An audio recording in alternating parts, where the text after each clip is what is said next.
guys, it's your guy in the chair here, and look, I got my football jersey back on, so y'all already know what that means. This is the follow-up to my AFC video. This is my Sleepers, Slugs, and Stugs NFC Edition, so let's just get it started here. Well, a quick summary of what Sleepers, Slugs, and Studs are before we get started. Sleepers, you guys should already know if you play fantasy football. Sleepers are guys that everybody in your league isn't expecting to blow up, but they most certainly will, at least I think so.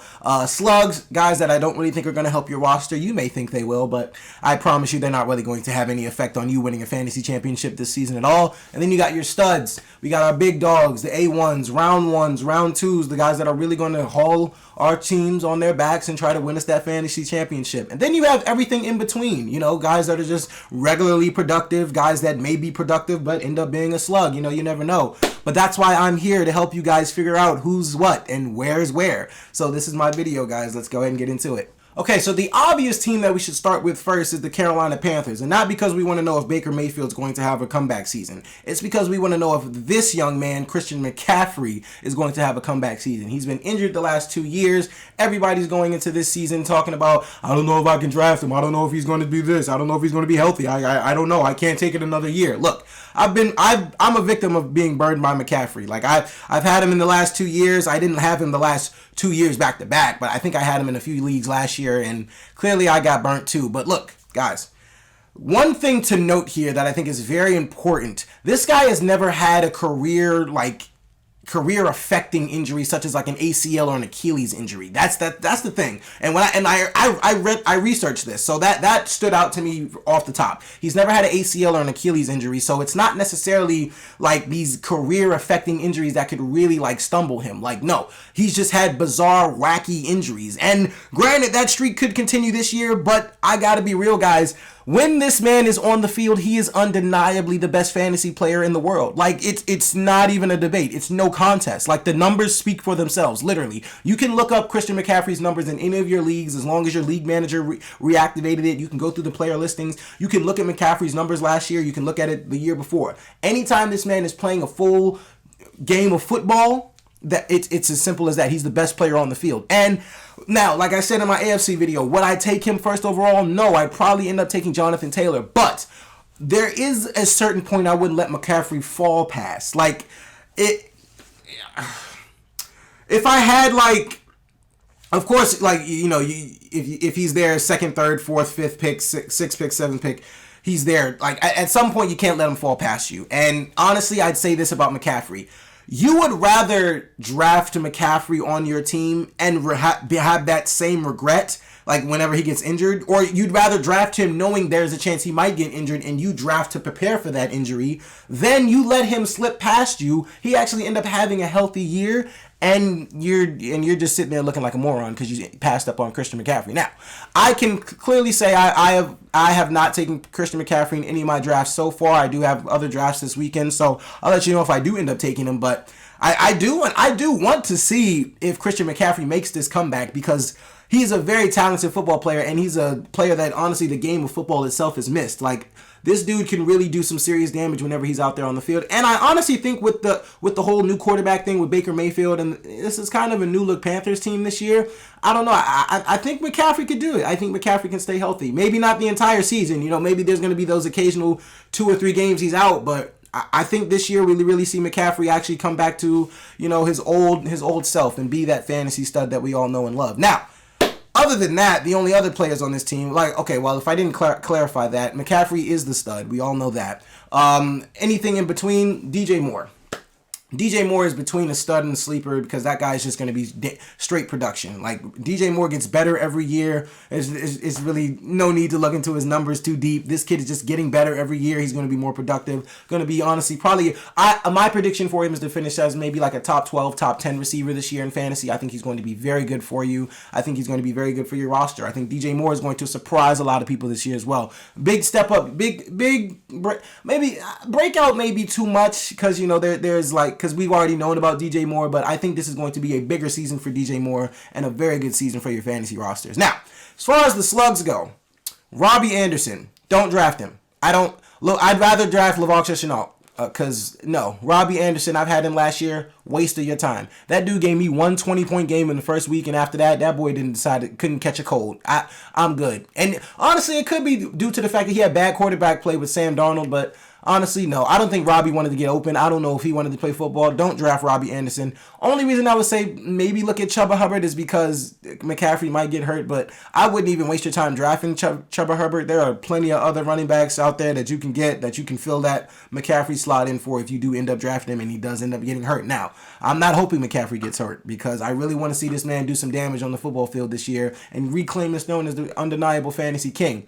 But we gotta see what happens, man. We just gotta see what happens there. But on to the next team. All right, so next up we got the Dallas Cowboys. Look, stud wise, you already know what name I'm gonna say here. CeeDee Lamb. Look, I've been breakout.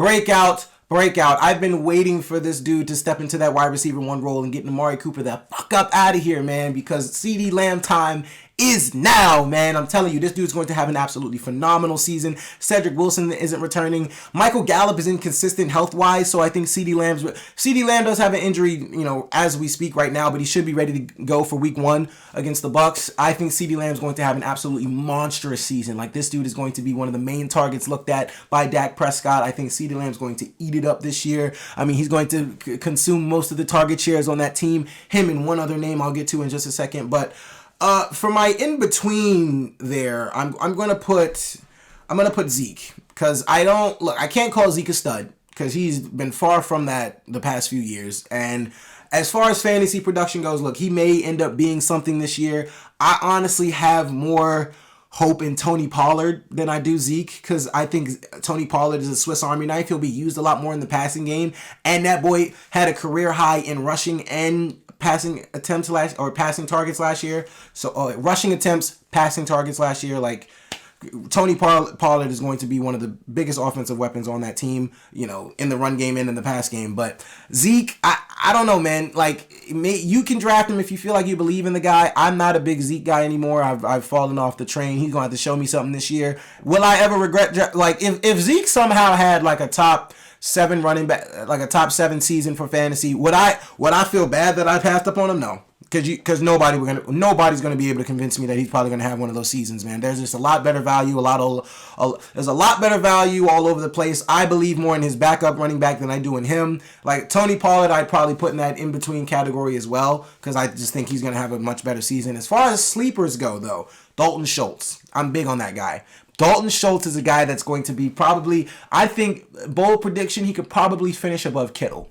I like, and maybe y'all think that's absurd, but no, I think this kid could possibly finish above Kittle because this dude is a monster. The only tight ends I'd have above Schultz, like, confidently, is Mark Andrews and Travis Kelce. Darren Waller and George Kittle, I think, have some competition here because Dalton Schultz is not a name to sleep on. This guy honestly has scored just about almost, like, Dalton Schultz has been like behind Travis Kelce, since Darren Waller the past since 2020 in fantasy points scored, and I think that's only going to get like higher with the fact that we have no Amari Cooper here. CeeDee Lamb is the wide receiver 1, and there's not other many targets to go around. I mean, you got Michael Gallup, Jalen Tolbert, maybe, but let's just see how healthy it does. Jalen Tolbert is another name I will say is a sleeper because, yeah, I don't know how consistent Michael Gallup's going to be in that lineup this year. If he's healthy, Jalen Tolbert might not be of much help to you, but I know the Cowboys are going to be needing some help somewhere if, Michael Gallup goes in and out of the game, so that is a name to look at. All right, so now on to the Los Angeles Rams. Look, you already know who the stud is on this team. It's the Super Bowl MVP of last year, one of the best receivers in the game. It's Cooper Kupp, ladies and gentlemen. Now, how high am I on Cooper Kupp? Look, clearly this guy had one of the best years as a receiver ever in the NFL last year. I mean, like 1,900 yards and endless touchdowns on touchdowns. I mean, this dude was just absolutely eating it up in every way possible. That production is probably going to continue this year. Will it continue in the same exact way? I don't think so.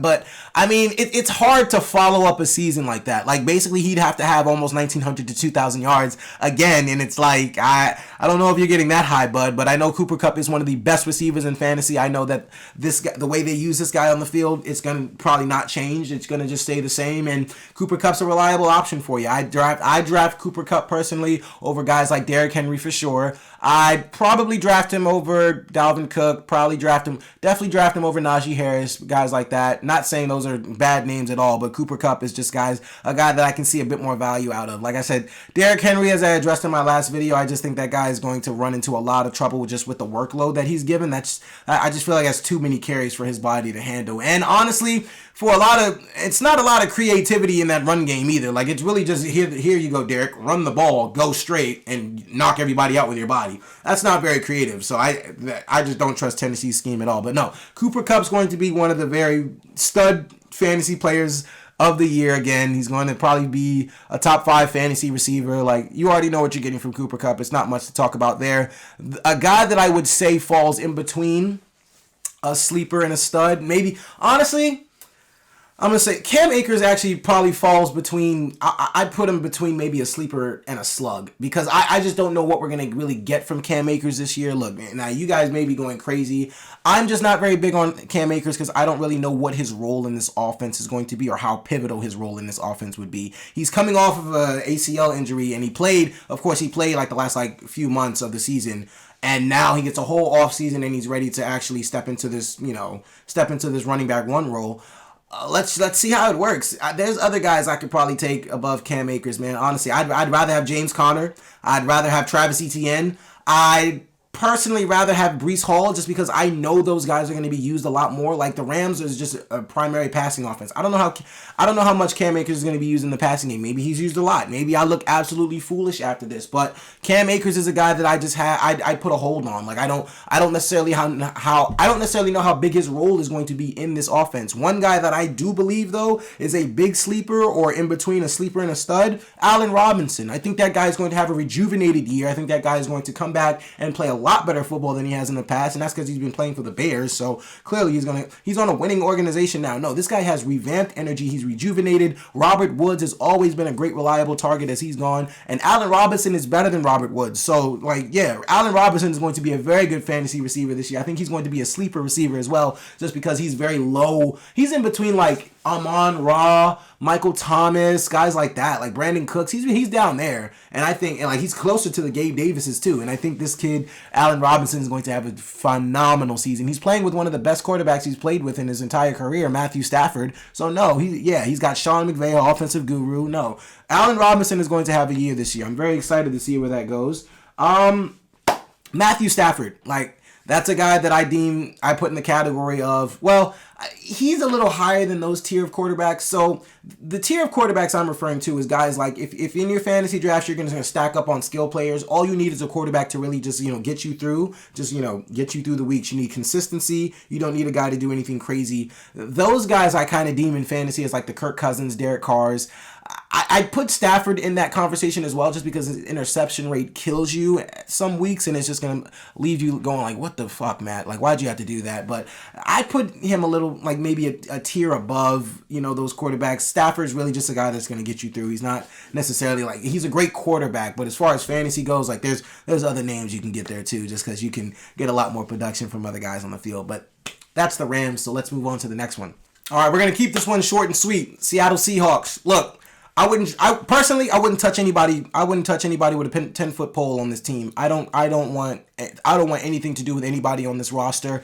Granted, if you fall in certain positions, guys like Tyler Lockett and Rashad Penny will be of use to you, because look, Seattle's going to have to score at some point in the season. Seattle's going to have to probably do something to show they want to be competitive. Personally, they're tanking, so I don't really know what they're going to do that, but they got to show something out there of some sort of value to fantasy players, and I think the only two of value on this roster are Rashad Penny and Tyler Lockett. Kenneth Walker III may be of some value to you guys at some point in the season, but he's injured right now, so Rashad Penny's going to get most of the carries, and Rashad Penny, I honestly hope he can pick up where he left off last year, because he actually wasn't half bad. It was a pretty damn good back, so hopefully he can just continue to pick up where he left off. If anything, hopefully Seattle just has like a Najee Harris situation with him, and they just dump it down to Rashad Penny and let him just go to work. Because I don't really know what that offense is going to look like. I'd rather have Tyler Lockett than DK Metcalf. I wouldn't want DK Metcalf anywhere near my roster. And if you do trade him, I mean, if you do for some reason draft him, trade him like. Do not wait a second after the draft. Send as many trade requests as you can to get DK Metcalf off your team, because he's not going to be of any use to you this year. Nobody on Seattle is. Good luck, because I don't know what the hell that team's going to look like. All right, look, I got another team that really shouldn't take too long to do an analysis on. The Washington Commanders, the football team, the Redskins, whatever the hell you want to call these guys. Either way, they suck. Look, short and sweet. I wouldn't touch anybody on this team. Now, I know what you're saying. What about Terry? Scary Terry McLaurin. I had Terry McLaurin last year. And while I do think that, and from a football standpoint, Terry McLaurin on any other team than the Washington Commanders is a top 10, top 7 talent in the league. And if he had any other quarterback than what he has right now, which is Carson Wentz, had Heineke last year, he's probably top 5. He's probably a top, like, that's how talented Terry McLaurin is. That's how good Terry McLaurin can be. But unfortunately, man, he plays for the fucking Redskins. And just a lot of weeks, you're going to see some inconsistencies. I mean, this dude will be their only target some weeks, and then other weeks, Carson Wentz just won't be able to get him the ball. Terry McLaurin has never played with a good quarterback in his life. He plays for the Redskins. This is a team I wouldn't touch. Don't touch any Redskin on the team. If you need to get Terry McLaurin, if you feel like that's great receiver value, hey, it is what it is. Like, Terry McLaurin is a very good player. At some point, hopefully he just gets something worth his time and talent, because right now he ain't getting none of it. Antonio Gibson. Why would you want him on your team? What is your actual reasoning in drafting this guy? All offseason, they have talked about nothing but putting this guy on a kick return. They talked about this guy can do nothing but fumble. Dude, they have been fans who have literally gone to these live training camp practices and have said that we aren't winning a game. And they're just saying Antonio Gibson looks the exact same. They're even talking about Brian Robinson, who I hope, has a speedy recovery. He got shot this past weekend. Dude is already on track to be ready for week 5.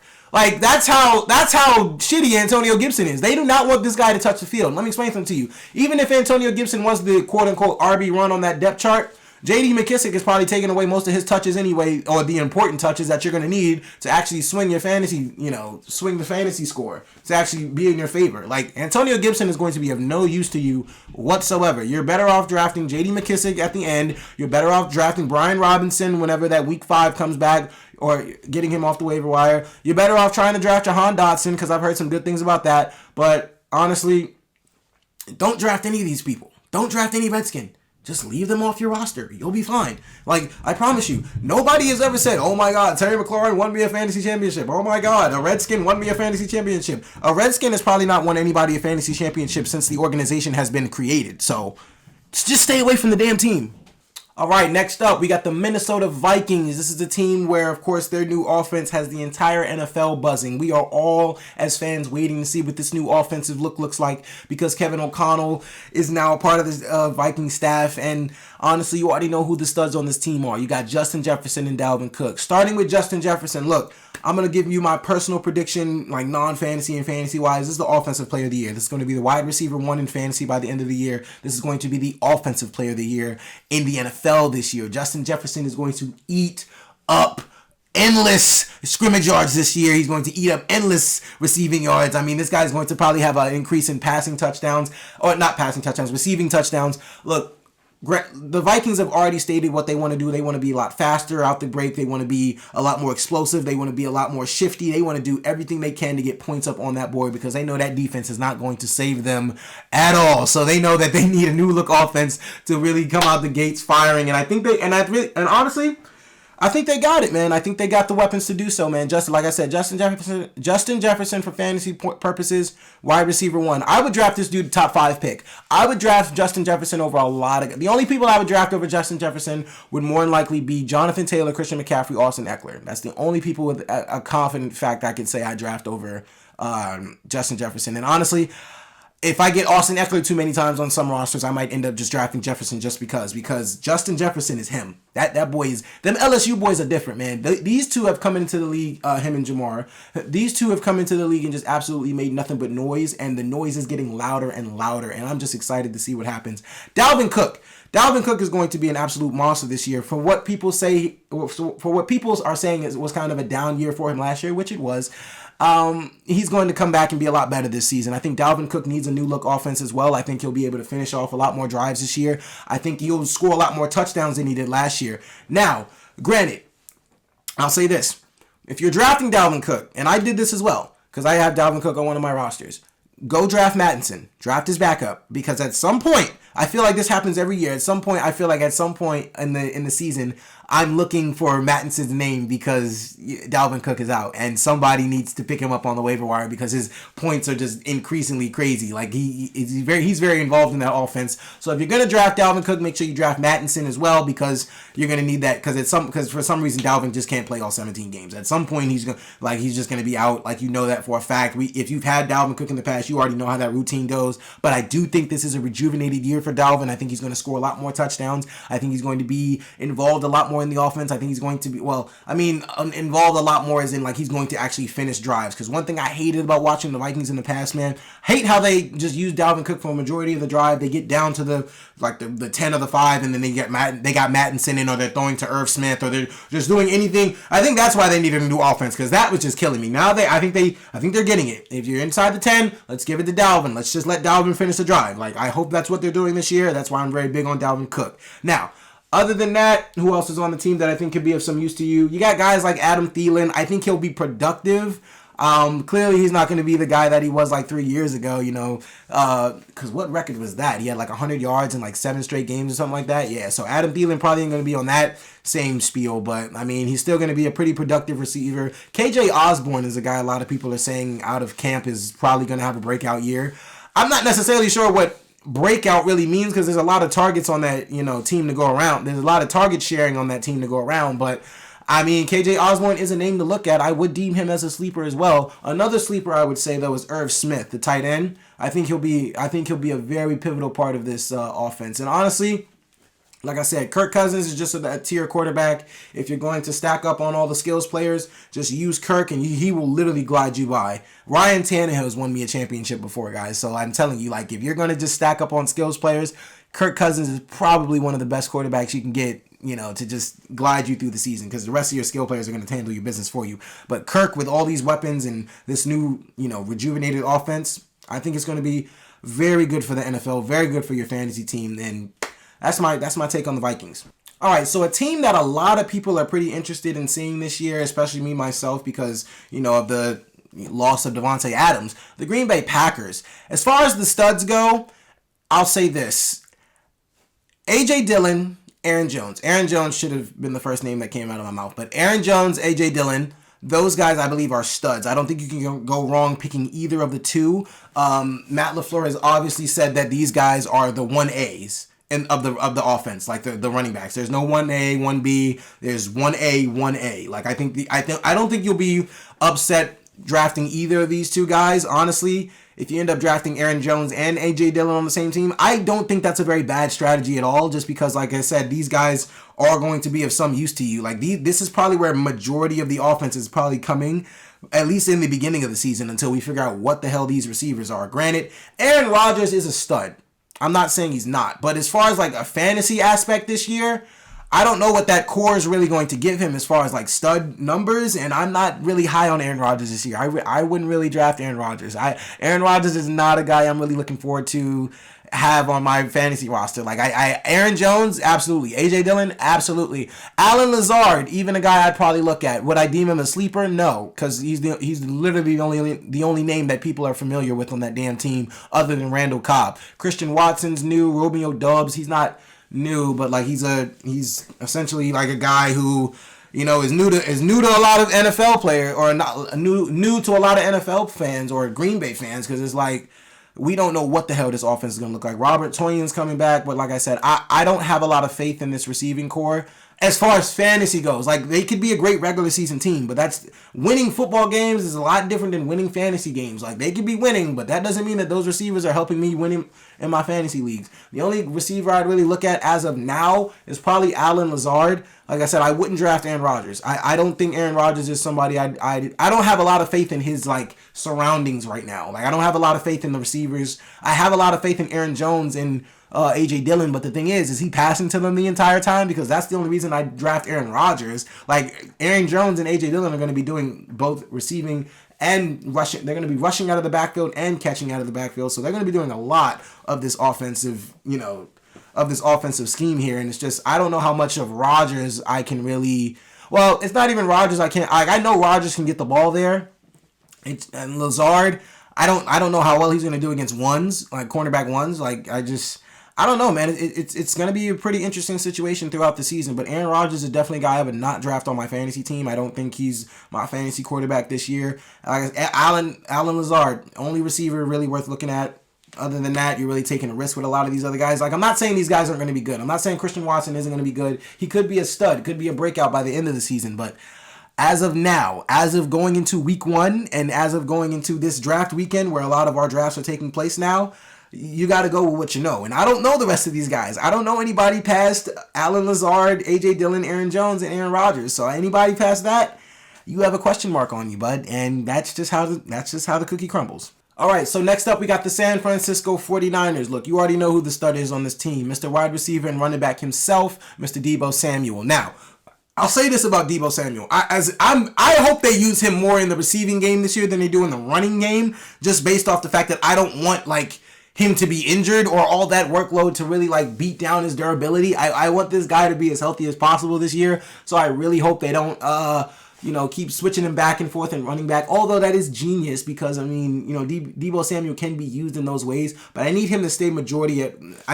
mainly at receiver this year. I need him to just be out there and, catch them balls and do the damn thing. Because with Trey Lance back there, I honestly think with Trey Lance back there as the quarterback this season, I think there would be more of a chance for just other running backs and other running opportunities. I think they can do a lot more. I think just the fact that, with Jimmy G as quarterback, without Deebo in the backfield and all their other running backs, they were very limited in what they could do. That's why they had to use Deebo a lot last year. But this year, I'm hoping with Trey Lance, they're able to just air it out a bit more. And that's why I'm very high.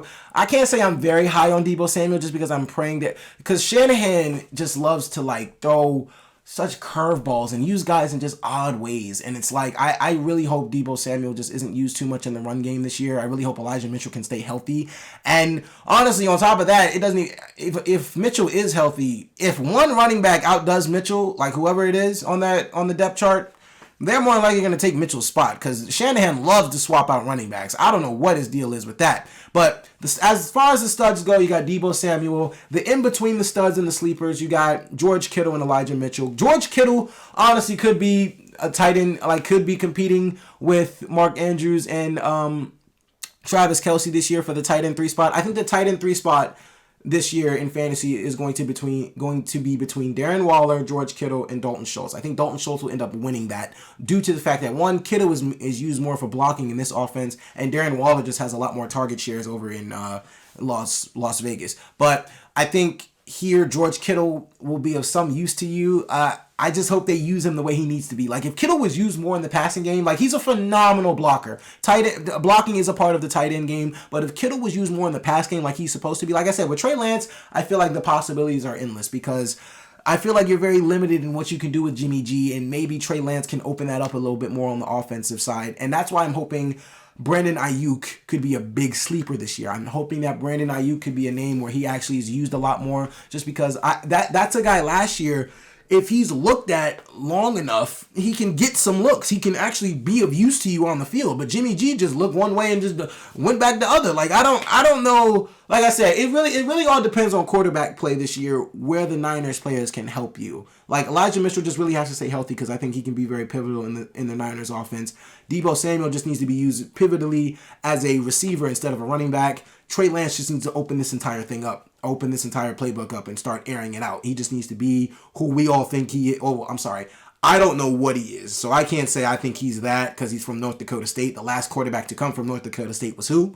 Carson Wentz, and look how that's turning out. So I don't know who he is just yet. I do think he will be better than Jimmy G, and I'm just hoping that they can use these players to their advantage, because this is a very talented roster. There's a lot of good fantasy names on this roster that can help you. It just depends on how Shanahan wants to use them, and it depends on if Trey Lance wants to be that guy. Trey Lance is also a good fantasy quarterback I look at this year, because Shanahan is an offensive guru. This guy's going to have a lot of stuff up his sleeve for Trey Lance this year. I think Trey Lance is going to look pretty good at the end of the year, because with all these weapons, it's kind of hard not to. But hey, Tua has damn near almost the same thing in Miami, and I don't think he'll look that good in either way. But I do have hope for Trey Lance this year. I think he'll be a lot better than Tua.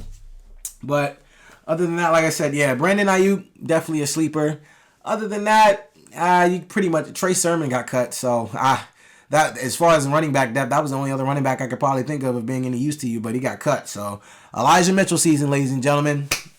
I want to fly like an eagle to the sea.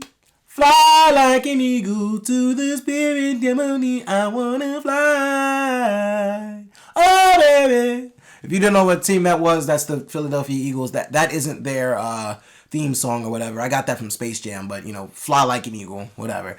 Yeah. So Philadelphia Eagles, as far as the studs go, I'm gonna start with Jalen Hurts. I think Jalen Hurts is a fantasy stud. Maybe he's not. But look, maybe he's not. Look, this is not talking about a football perspective. We're talking about from a fantasy football perspective. This kid is a stud. This kid puts up numbers. Like, this kid rushing, passing, this kid puts up numbers, man. Jalen Hurts is the real deal when it comes to fantasy football, and he is a quarterback that I think you guys really need to look at this year because of this other stud that I'm going to talk about, A.J. Brown. I think A.J. Brown is due for a big breakout year. You know how Stephon Diggs went from Minnesota to Buffalo, and blew up? I think the same thing's going to happen for A.J. Brown. I think A.J. Brown's going to go from Tennessee to Philly, and I think that boy's going to blow up. I think A.J. Brown's going to have one of the best seasons he's had in his entire career this year. I think Jalen Hurts is going to have one of the best seasons he's had in his entire career this year. This Eagles roster is built for success. This Eagles roster is built for a second-round exit, as far as I'm concerned.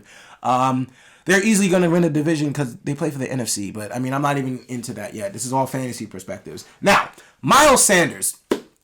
He is between sleepers and slugs or not sleepers and slugs. Well, no. Actually, I am going to put him between my sleepers and slugs because Miles Sanders just needs to stay healthy. I don't really know. Miles Sanders is not really a guy that I would trust in my running back 2 position.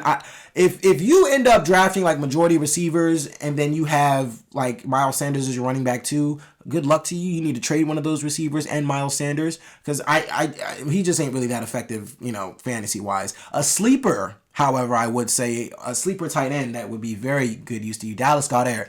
That guy's been good for a while. Even when Zach Ertz was still there, Goddard was showing flashes of superstardom. Well, not superstardom, but he was showing flashes of him being a very capable tight end, and I think he will definitely be that this year. I think he'll probably finish tight end 5. Maybe not 5. Like I said, there's some stiff competition up there between Kittle, Schultz, and Waller, but I think he can end up maybe like 7, maybe 7. Maybe that's not saying much. But Goddard is a very good tight end that you're going to want on your team. I think that's a very good target to have, a very good weapon to have. Kenneth Gainwell. I think he'll be of some use to you. I don't really know what the running back situation is back there, man. Boston Scott. I don't know. Boston Scott, Kenneth Gainwell. I don't really know what the running back situation is in Philly. I don't really know what that's going to turn out to be like. I wouldn't really touch any Philly running backs unless I need them on the waiver wire or something like that. Like Gainwell, I feel like is the only one I really want due to the fact that his pass catching ability may be used a bit more. Miles Sanders is a big question mark. I don't know what I'm getting out of that. And honestly, if I'm walking away from a draft and I have Miles Sanders on my roster, I'm going to feel a little upset. I'm going to feel some regret from that round and feel like I could have either just got the next best player available or just did something completely curveball because I didn't need Miles Sanders. Miles Sanders is a guy I feel like ain't really going to make much of a difference on your fantasy team. He probably could, probably won't. I don't know. Won't be much help to you. Other than that, that's the Eagles though, man. Jalen Hurts and A.J. Brown, I'm very big on them. Devontae Smith, completely forgot about him, sorry. Which he's definitely somebody whose name is getting lost in a lot of conversation when it comes to the Eagles this year. But I think he'll be productive. I think he'll be essentially whatever Hunter Renfrow is for, the Raiders this year. I think he'll just be a very productive receiver, a very reliable guy. A.J. Brown is going to be the star. Like, A.J. Brown is going to be, probably have a majority of the target shares. A.J. Brown is going to have all the stats over there. Like, he's going to have majority of the workload on his side of the ball. but Devontae Smith will just be able to hopefully be able to take away from, all the attention A.J. Brown's going to have at some point in this season. Hopefully Devontae Smith's just able to be a good distraction and play his role. All right, so next up is the Tampa Bay Buccaneers. Look, Tom Brady, he's back. Oh joy. But I will say for fantasy purposes, oh joy is the right thing to say because Tom Brady is an absolute fantasy stud. This guy is an absolute monster, man. This dude was putting up 50-point games last year, like multiple 50-point games last year. Like, come on, man. For Brady to still be doing that at that age is just absolutely ridiculous. This is a guy that undeniably, no matter what year it is, if you ever pick Tom Brady on your fantasy team, that is never a wrong choice. Another stud I'd say on this team, though, is Leonard Fournette. I mean, this guy... Inside the 10, this guy leads the league in he leads fantasy stats in touches, catches, like in the backfield. I mean, this guy is used all over the Bucs offense, man. I mean, Tom Brady loves him. Like, Tom Brady is absolutely obsessed with Leonard Fournette. Leonard Fournette's going to be one of the best running backs in the league this year as far as fantasy goes, and probably as far as like real football goes. He's going to be one of the best backs of the league this year. This guy gets all the touches, he gets all the workload, and y'all can make all the fat jokes y'all want, man. This fat motherfucker gets in that box. That motherfucker does that work. Y'all better stop playing with that boy. That boy Lenny got a little groove back. Lenny got his groove back. And he's definitely going to show out this year. Leonard Fournette, man, that is a guy that I believe if he's on your roster, you definitely made a good choice there. That is a good segue to a nice little fantasy championship. But you have other rounds to master as well. So let's talk about that and who you could possibly get. So in between my studs and my sleepers, I got Mike Evans and Chris Godwin. Mike Evans, I can't necessarily call a stud in fantasy purposes because he's just a consistent 1,000-yard receiver.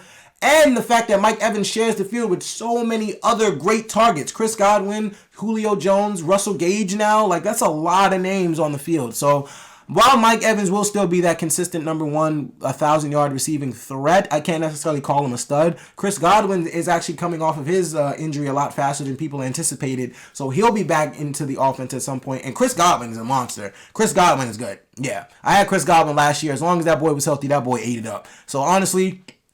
because I mean, like, for those who are drafting Julio Jones, look, you can probably get him at great value at the end of the draft, but here's the thing. How long is he going to be on your roster? Julio Jones is at the age where I honestly have more faith in Russell Gage than I do in Julio Jones because I know once Julio gets hurt and it sucks. I'm not trying to wish injury on anybody, but it's just like, bro, that's going to happen at some point. At some point Julio's hamstring is going to blow. At some point this guy's going to be over there just looking like this, all crippled in the corner, and he's just not going to be able to play. So Russell Gage is a guy I'd invest in way before Julio Jones. Mike Evans and Chris Godwin are just going to be very effective receivers on your team. You can't go wrong with either one. Well, kind of a hot take. I feel like I'd rather have Godwin, but I mean, he's just not as healthy as Evans normally is, and so I guess you got to pick Evans due to the health factor. But Godwin is that. Godwin is very good. I really wish Godwin would have got traded or something this season because Godwin on any other team, man, fantasy monster. Godwin, if Godwin's able to be the wide receiver one on this team or get his own team at some point, that boy's going to go crazy. That I'm waiting on the fantasy year for that one because Chris Godwin is a guy I'm very high on. Other than that, for the Bucs roster, man, it's not really much around there. I mean, like I said, you got Julio, who I'm not really big on. Russell Gage, who I think is a sleeper. I think Russell Gage is a guy who Tom Brady will end up liking. He'll probably use him. I forgot what that white boy name was. His name was Scotty something. Like a while back when the Bucs won the Super Bowl. I think that's what Russell Gage is gonna be for him. Like just a very sneaky, reliable target to be effective in the field. So. That's my take on the Bucs. All right, so another team that I feel like is a big waste of my time, the New York Giants. Look, you guys can draft Saquon this year if you want. I'm not going to sit here and say, like, he's not going to be whatever you guys are projecting him to be. Saquon is talented. Saquon is good. Saquon is Saquon. Like, Saquon can be an absolute freak of nature if he wants to. He just plays for the Giants, so I don't really know, like, even if he does come out the gate having productive numbers, I don't know how long that's going to last, just because...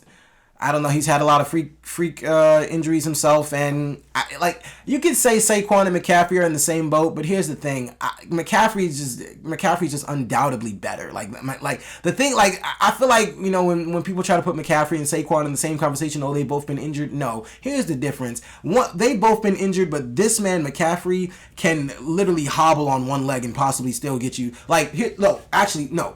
McCaffrey, the Panthers will probably lose by 20 one week, and McCaffrey would still end up having, for some odd reason, 21 points. The Giants could lose by 20, and Saquon only have 9 points, 9 or 8 points. That's the difference between these two guys. It doesn't matter how badly these teams are losing, McCaffrey is always producing. It does matter how badly the Giants are losing because Saquon will not produce. But I mean, he's supposed to have a bigger year this year. I'm not really a big Saquon guy. I'm not gonna draft him. He's not really on my board. If you draft him though, and he does end up having a phenomenal season, good for you. You did something that I didn't expect.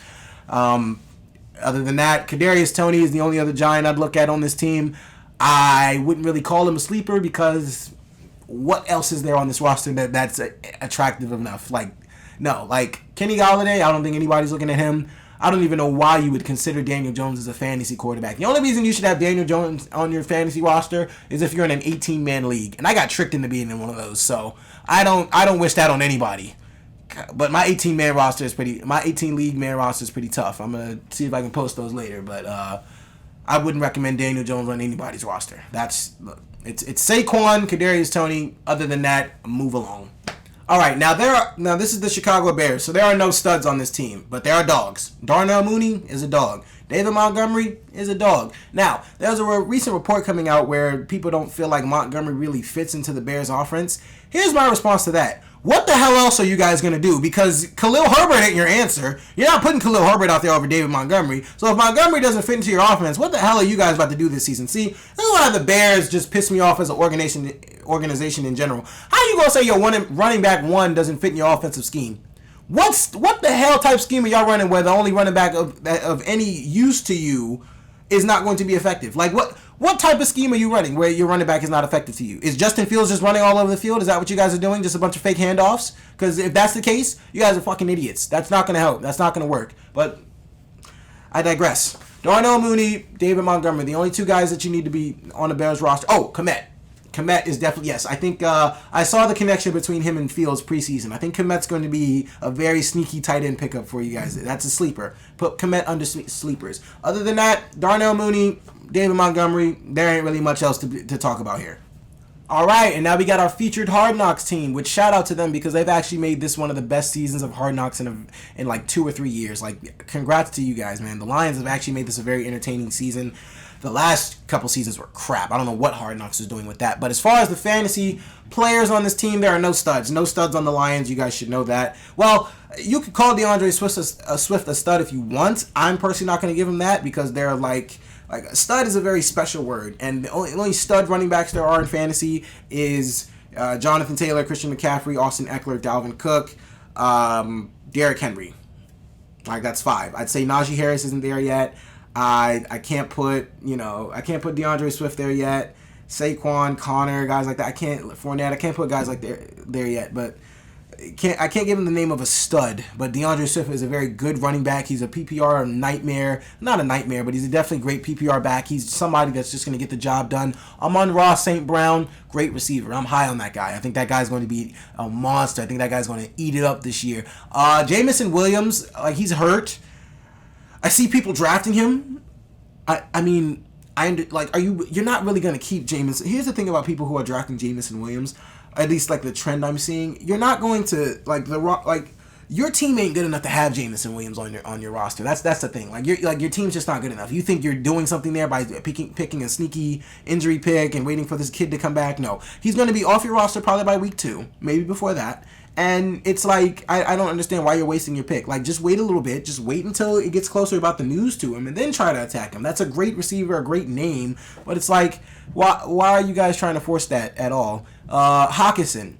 Like the Lions really just have a lot of guys. I know I'm just skipping around names here, but the Lions just have a lot of guys who are just going to get the job done. And those guys that are going to get the job done on your fantasy roster include Amon-Ra St. Brown, DeAndre Swift, TJ Hawkinson. Those are guys that are just going to be able to get the job done. Hopefully, Jared Goff can, take a step up this year a little bit and just have that Lions offense a little more electric, so they can score more points. Like, the defense isn't going to stop a soul, so I'm good on that. Like, they're easily going to get blown out, but as long as the offense can keep up, I think the Lions will be in a lot of shootouts this year, so that'll be good for your fantasy points. Amon-Ra, though, take him. Get him. That is a receiver you want. That is a receiver I want to leave with on almost all my draft boards, because that dude is just it. That dude, like, there's some receivers you can just tell have it. Amon-Ra has it. Like, that kid's going to be special. All right, so as far as the New Orleans Saints go, look, you already know who the stud is on this team. It's Alvin Kamara. It's looking more and more likely that his suspension is not going to take place until next year. So draft him. Please do, because a lot of people are having that suspension loom over the top of their heads, and they're making the mistake of letting him go, man. Don't let Alvin Kamara slip. That boy is going. The Saints are going to be nice this year, man. I don't really have much faith in Jameis Winston, but like I said, when you do 30 touchdowns and 30 interceptions, there's an in-between factor there. Like, if you can throw for almost 5,000 yards and 30 touchdowns, yet you just have 30 interceptions, there's just something in between that just needs to be cleaned up there, and I think the Saints can possibly do that. Maybe, I don't know, but I know they're going to be a lot better than they were, last year. They're going to be a lot better this year due to the fact that, well, Michael Thomas is back. They got a new Chris Olave, but as far as Alvin Kamara goes, that guy is going to eat. Alvin Kamara is one of the best PPR backs you can have in fantasy. Oh, he is a stud, by the way. I left him off of the 5 names earlier, I said. And I also have to apologize because I keep leaving Kyle Pitts' name off of the tight end conversation. And it's crazy because I honestly, as far as the Falcons go, Kyle Pitts is a receiver. That's not their tight end. Like, you could say the same for Mark Andrews in Baltimore and Travis Kelce in Kansas City, but those are a lot better receiving cores than what the Falcons are dealing with. No, Kyle Pitts is a receiver at that point. Like, Kyle Pitts is not a tight. I can't count with that receiving core. I can't count Kyle Pitts as a tight end. It's Kyle Pitts at the wide receiver 1, Drake London at wide receiver 2, and everybody else needs to be prayed for, because I don't know if them boys can catch. I don't know what them boys are going to be able to do. But I'm going to stay with the Falcons here. Michael Thomas. He, for me, is in between a sleeper and a stud. Because he's just Michael Thomas. Like, why is Michael Thomas a sleeper? He doesn't need to be. He's in between because, like, you know what you're going to get. Slant boy. You're probably going to get, I think this is Michael Thomas's first full healthy season back in the NFL. I think he's going to be good. I think Michael Thomas is going to be a very good pickup, a very good usage for people. Like I said, Jameis Winston can throw the ball. He can throw it so well, he can give it to not only your team, but the other team in the same amount of touches. Like, it's crazy. But I just think the Saints have new life. I think Michael Thomas is a good addition. I think Chris Olave is a great rookie addition to your roster. A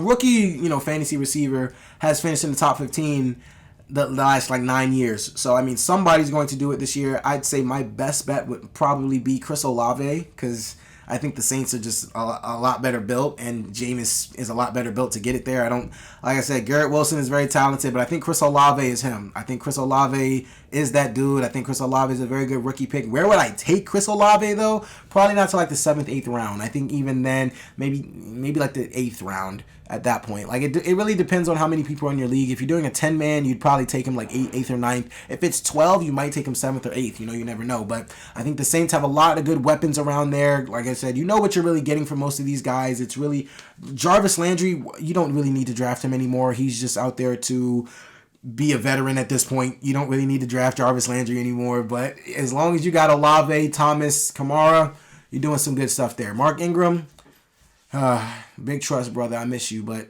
he ain't really much of a backup running back either.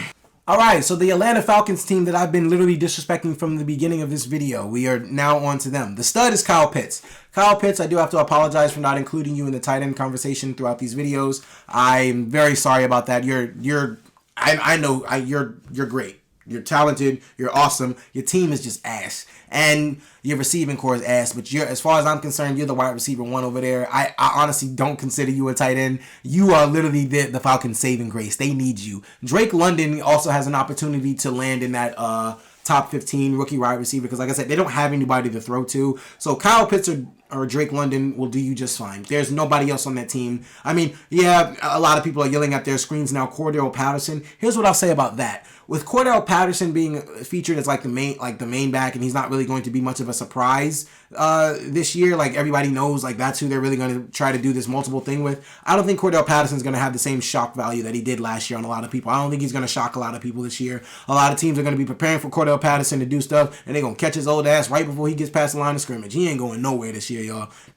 I'm not big on Cordell Patterson this year. I don't think he's really going to have the same effect he had last year. There are just players who have big years, and they just, there are players that just have big years where they just shock you. Like, there's always that one fantasy player that nobody expect to go off. That was Cordell Patterson's year last year, and I just don't think he's reciprocating that. He's not replicating that this year. It's not going to happen. Like, you can think it is, it's just not going to happen.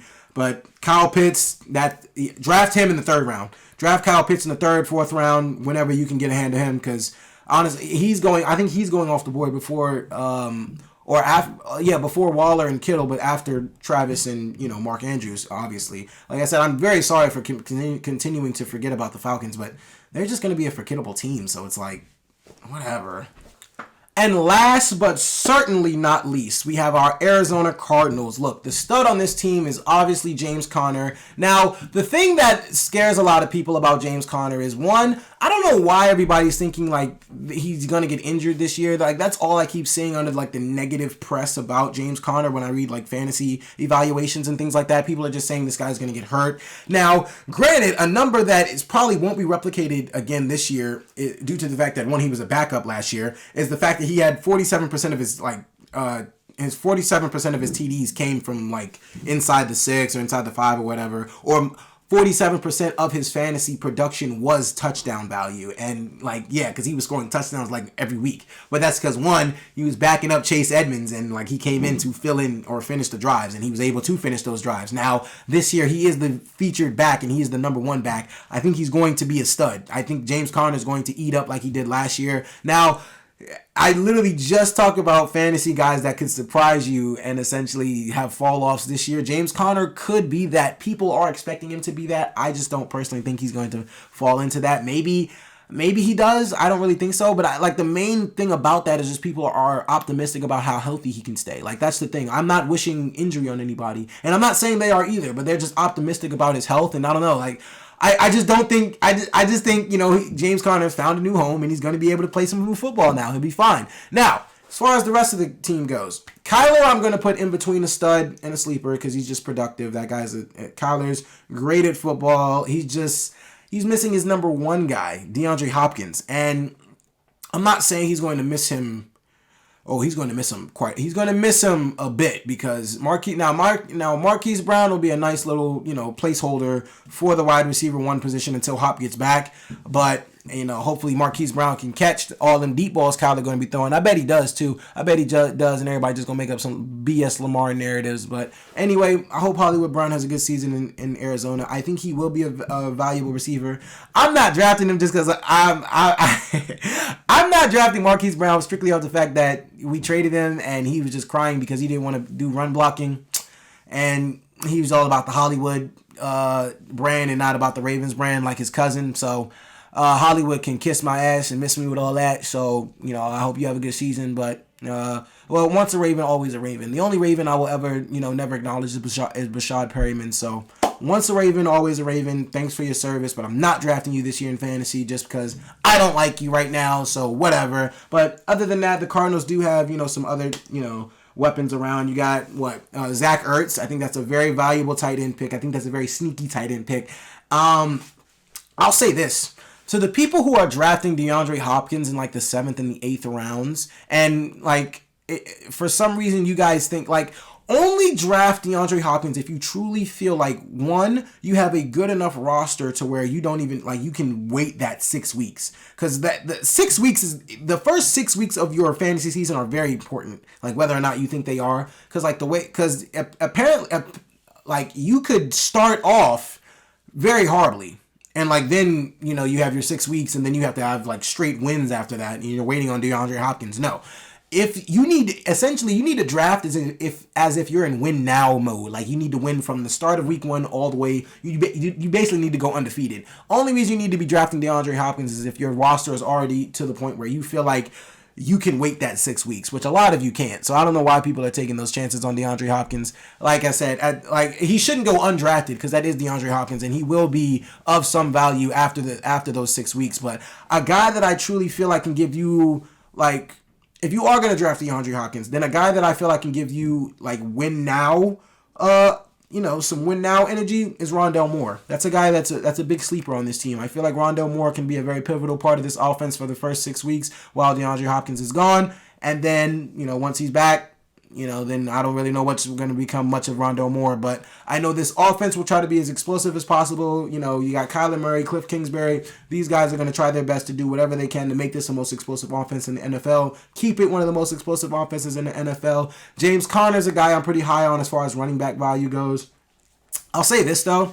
If you do run into the position where, like, you have 2 running backs and James Conner is there, don't go 3 running backs because you're going to fuck yourself in the receiving corpse. Like, don't go 3 running backs. Get a quarterback, get another receiver, get somebody of any other value than running back because you're going to fuck yourself like that. Don't do that because that running backs do get hurt. And I'm not saying James Conner's going to get hurt, but it's more than likely possible, but who knows?